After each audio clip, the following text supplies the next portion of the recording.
Good morning, my tarot journaling buddies. So today we're continuing our daily pull of our card that we should focus on for today, the meaning of today's card and how it might interact with our life today. For those of who are following along in time, this is November 1st, and we are looking at how the Three of Swords is going to make an impact on us today. I also pulled the same card, the Three of Swords, in the Tarot of the Divine and Dreaming Way. And because I like these cards, they help me illustrate what the traditional classic deck of the Rider-Waite-Smith deck has. And I use this as my main reference. And then, because all other decks mostly are based off of this classic.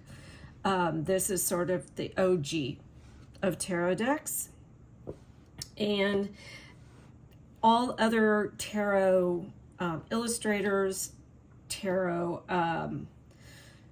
card authors, all bring their own thoughts and feelings that they've gathered over the years into their own decks, but they have all learned and have all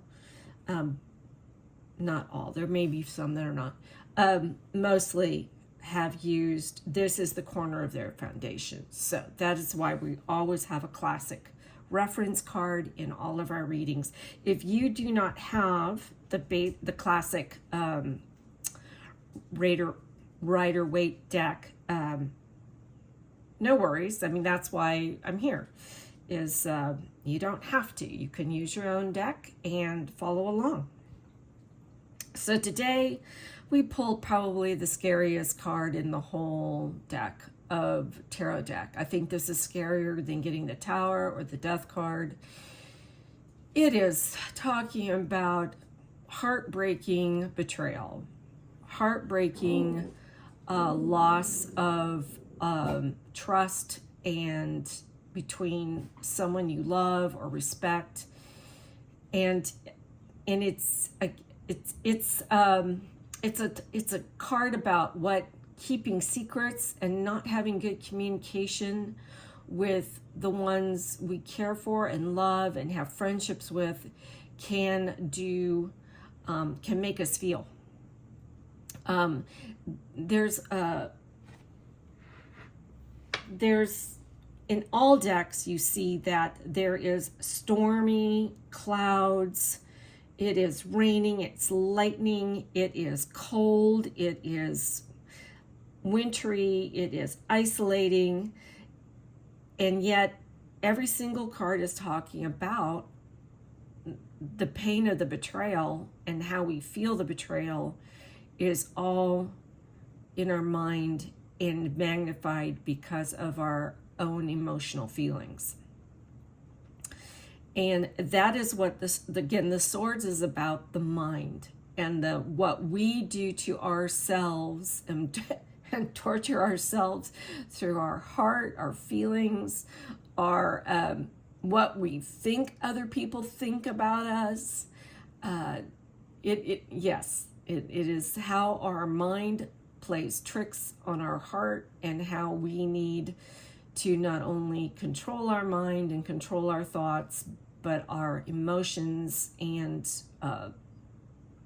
how we need to kind of get past that. How do we learn to make, when we feel this heartbreak, this betrayal, this loss of trust, this isolation, how do we use it to make it make it part of making us our best and highest self? So In the Divine Tarot, which I love, this is a cultural reference to a Japanese fairy tale where a couple is going through some situations where the husband is keeping secrets about how he is trying to deal with a difficult situation and not telling his wife. His wife is keeping secrets about how she is hurting herself because she suspects and is trying to help him overcome his situation by hurting herself, by keeping her own secrets from him. And how she feels hurt that he's not sharing his troubles with her, and how he feels betrayed about how she's not being honest with him about what she's doing. So again, you can see very clearly in this the separation of the two people, but it's sort of very thin paper screen. Japanese have, and I wish I could remember the correct word for this, but they have screens that are made of wood and paper that help separate rooms, and it's not a soundproof. It's very, and you can thinly see through, veiled, opaquely see through it, as we can see here. Two of those swords, I think, may be put in her by her loved one, and she is out in the cold, isolated, feeling the storm and the fear of the lightning and the rain and the darkness caused by this feeling of betrayal. And one of the swords, she is obviously doing it to herself. And I think this is the clearest interpretation of the Three of Hearts. I think in the Smith interpretation, you need to have some background understanding of a lot of other backgrounds or historical references, which making me feel isolated and hurt. I've had a few narcissists in my life, and it's not pleasant when they want to dump you. And it's not always a love interest. Sometimes it's just friendship. And sometimes it's a family member. We all, if we have a large enough family, we have all the players in the family. We have the kings, we have the queens, we have the knights, we have the pages, we have the lovers, we have the haters, we have the people who can be our confidant and our trusted friends, and we have those people who are going to be the devious, players who are going to always, twist our words and use, try and use us for their own benefit. So this is normal. This is our world. These are humans. We are not. I wish we were all perfect and we all played by the same set of rules, but we don't. So the other interesting thing that the classic deck brings out, and I think this fairy tale, Japanese fairy tale, brings out, is the law of three. And it is what you put out there, it comes back threefold. It is that be careful what you wish for because you could get it. Don't think poorly or badly about someone. Don't take revenge. Don't wish harm. Don't cause harm, because what you do is going to come back at you 3 times as hard. So this is also a lesson to me, is to continue to be kind, continue to try and understand others. Do not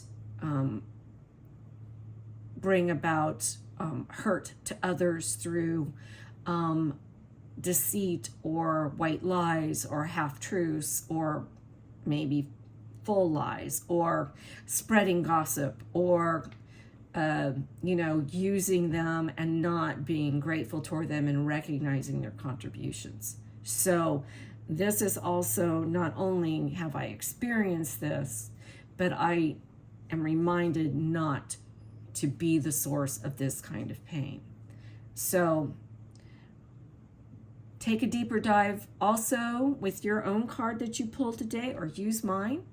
Go to your sources, see what you find. If this card in this reading has resonated with you today, or it helps you understand the Three of Swords card better, leave a comment. Join me in this journey of journaling every day with a card and what we find out. So now maybe the Three of Swords is not such the scariest card in the deck.